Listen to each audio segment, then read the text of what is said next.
just a little bit about the writing process. I do believe that teaching the writing process is helpful. It's not always practical if you have tons and tons of students to ask them to be doing multiple drafts, but it is interesting to think about writing being a process. And I, that leads to the question of what is writing. In its original form, writing was a way of recording sounds. You know, you had cuneiform and you had hieroglyphics and you had pictorial ways of communicating things, but that wasn't very efficient.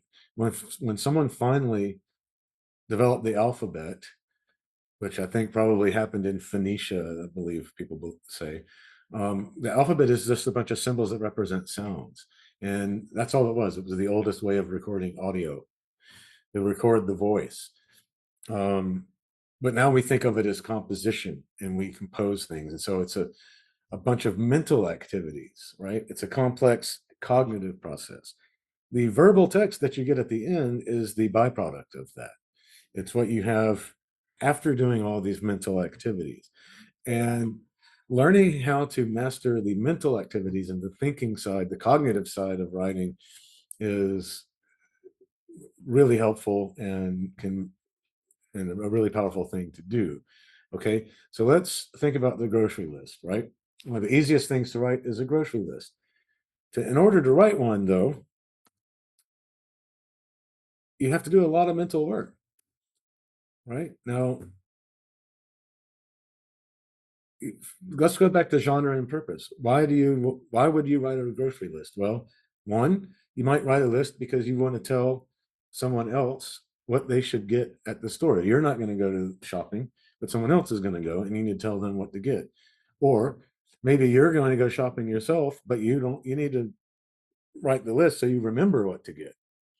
Either way, to put items on that list, you need to know what you already have and what you don't have, right? Figuring out what you need might require that you plan. What are you going to eat? Are you going to have rice? What kind of meat will you have? If you're cooking for a family, then you want them to all have healthy meals, every day. Not everyone wants to eat the same exact thing every day. Some people like snacks.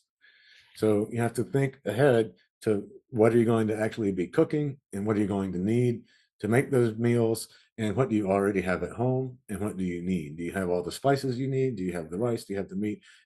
Or do you need some of those things? Right? That's a lot of mental work, but it's effortless, isn't it? You might want to determine what's your budget. You might want to determine what's available. So I was at uh, a conference one time, and I had friends and colleagues at that conference from other countries, and they wanted to go buy certain things to cook for their meals instead of eating at restaurants. But sometimes what's available in one country isn't available in another country. Certain spices might not be available, or certain types of meat might not be available. Now, you can think if I said to you, well, I would like to make braised rabbit, and for an appetizer, we'll have green caviar.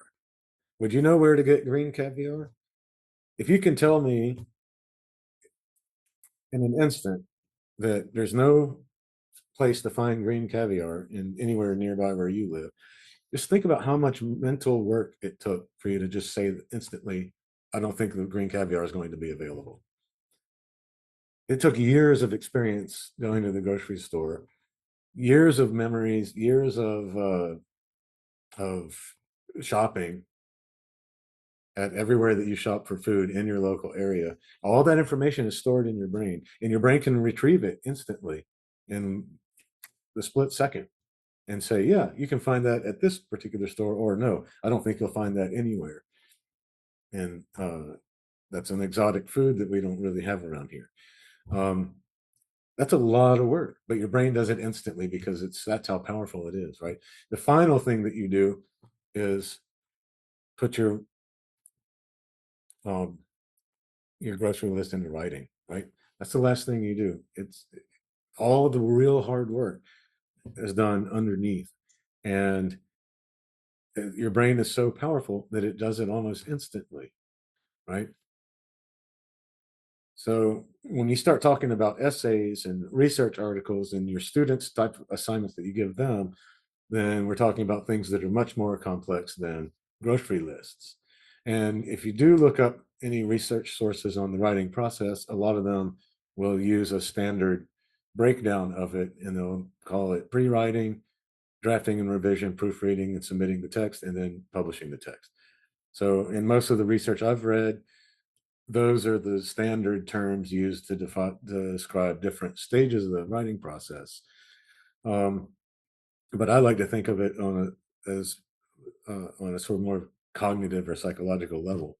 Now, when people say pre-writing, I find that to be a little bit misleading because it implies that you do this before you begin to write, when in fact you're already engaged in the writing process as soon as you do any kind of what we would call pre-writing activities.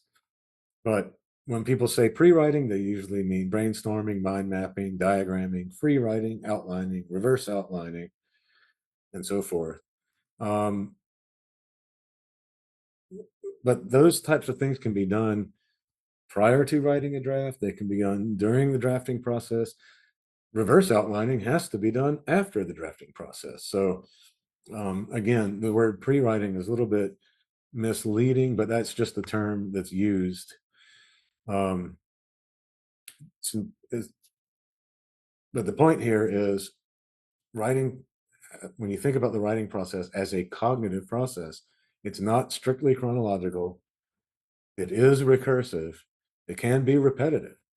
And many different things can be going on at once. There's definitely research that by psychologists about that. What's the brain doing when you write?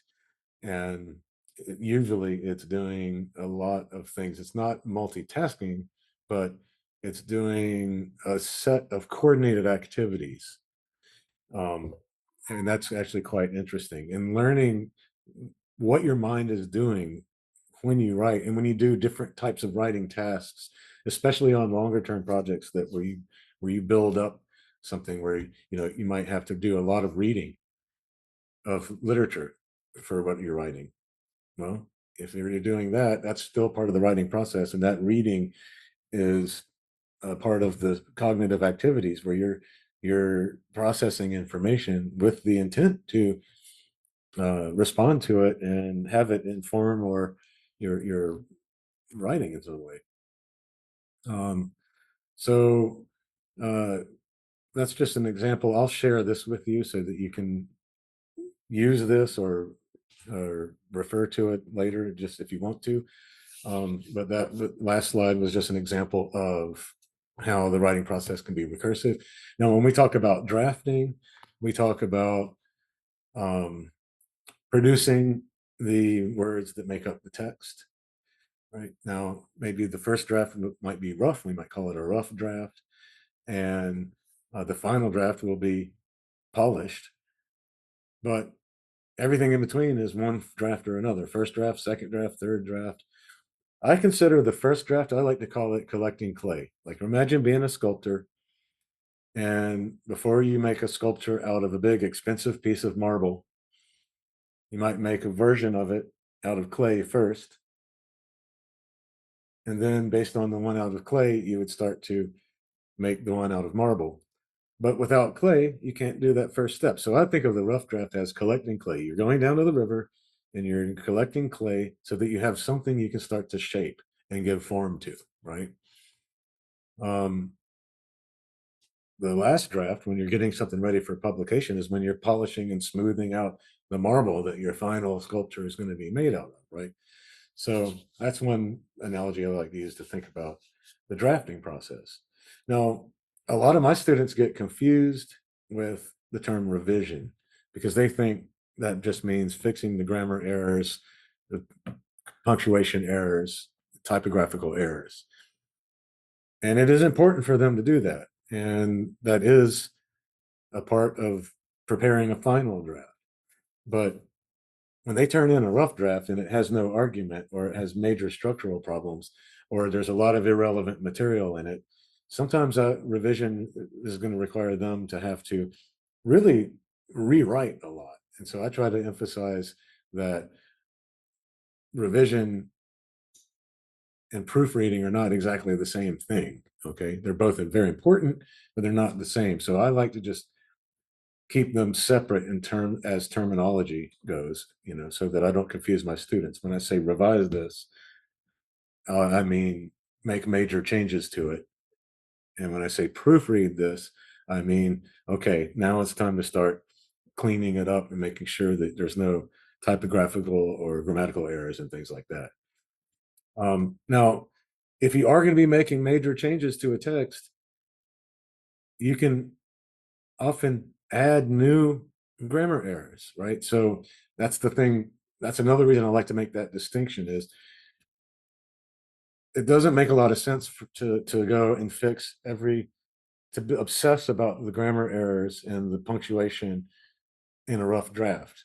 Because if you're going to do a lot of rewriting and a lot of reorganizing, you might reintroduce those same typographical, grammatical, mechanical, or punctuation errors, right? So I like to worry about that in the later stages of preparing a text and not worry about it as much in the earlier stages. Plus, it's hard for me to get my ideas out when I keep stopping and wondering if I could pick a different synonym or if I should I put the Oxford comma in here or not, or am I worried about the passive voice? I don't like to when I start worrying about those things in the beginning of a writing project, it slows the whole project down and it makes it harder for me to formulate my ideas and my thoughts and to get them out. So I like to take something that can be given form and shape to first. And I just like to let myself not worry too much about the the small details. I shouldn't say minor, they can be very important, but small in terms of word level and sentence level, as opposed to big in terms of idea level and structure and argument level until later. I'll worry about those later when everything else is in place. I'm seeing some comments here, but I haven't.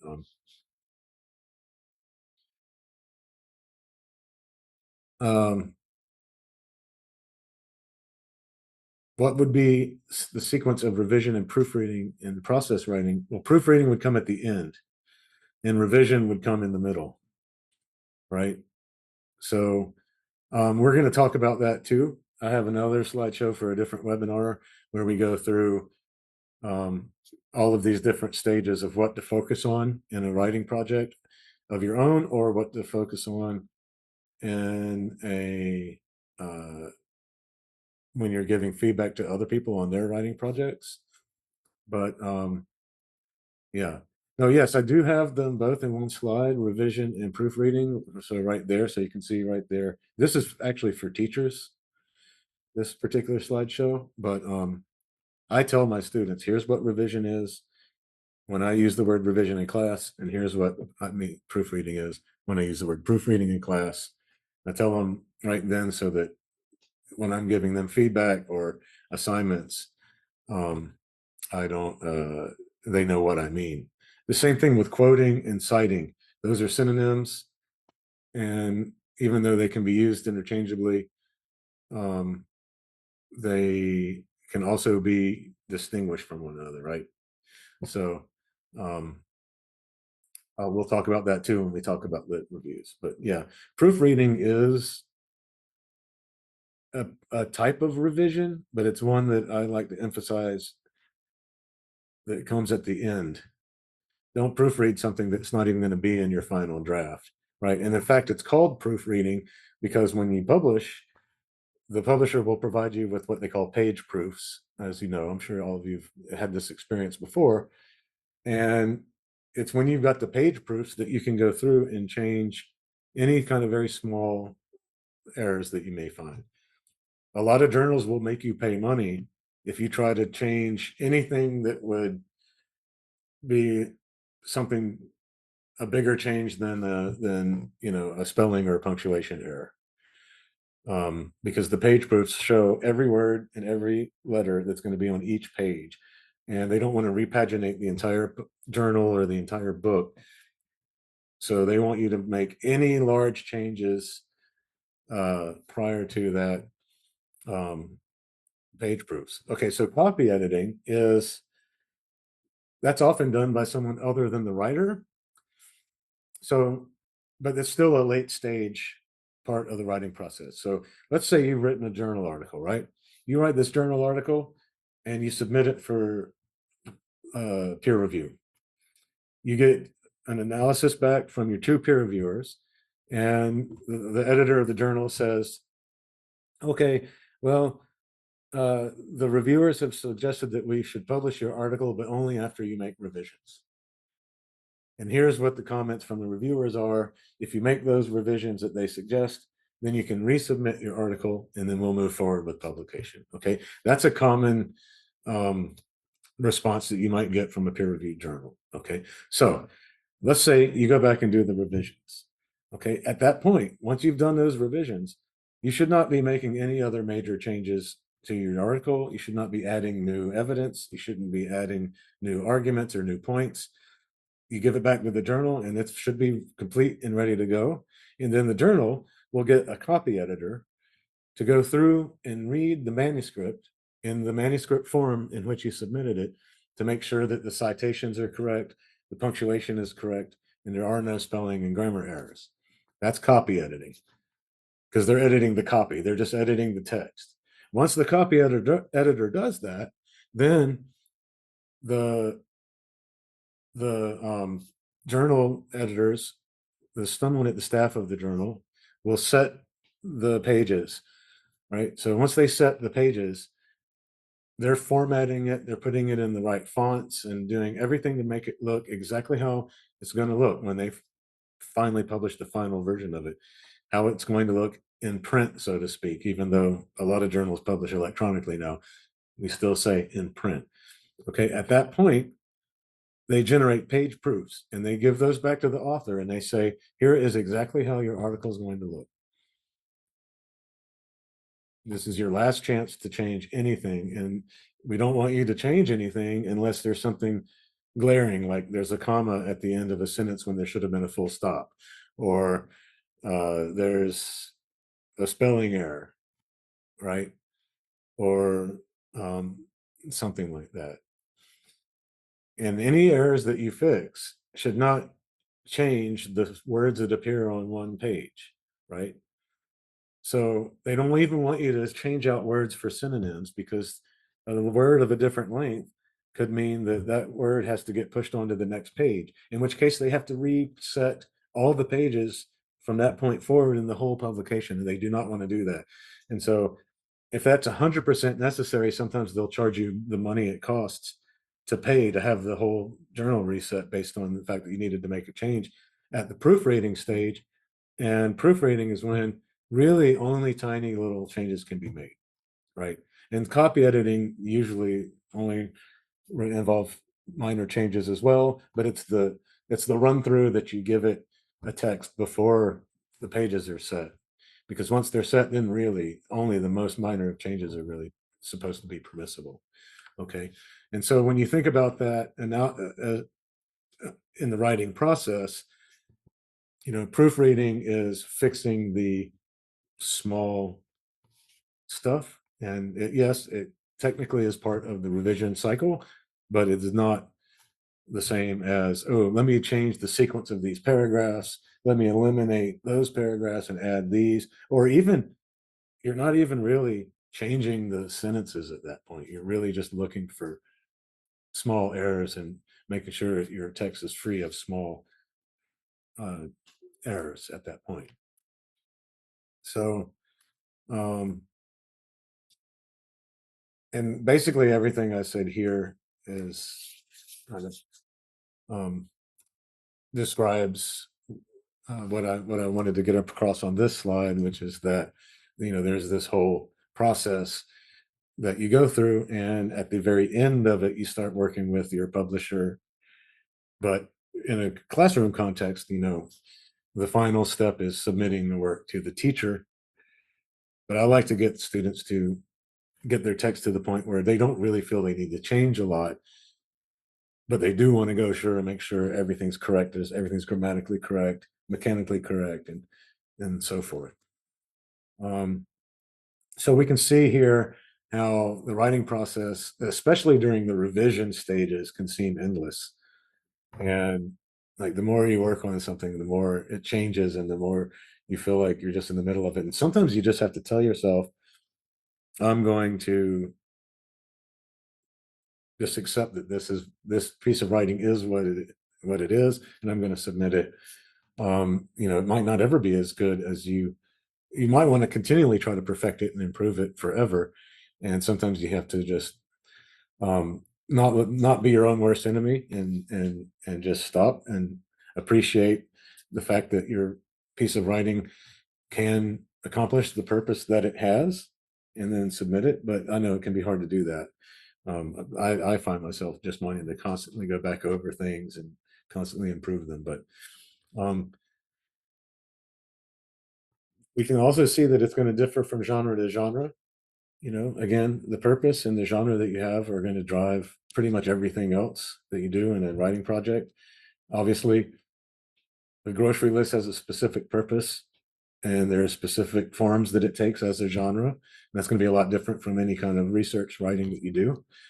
And the process is different. So um, I think it's very important, and it's been helpful. I've found it helpful for me to try to reflect on my own self and reflect on what do I do when I write. Um, what do I do that I didn't even think I was doing or didn't notice I was doing? Um, what actually helps and what is hindering me when I'm trying to write?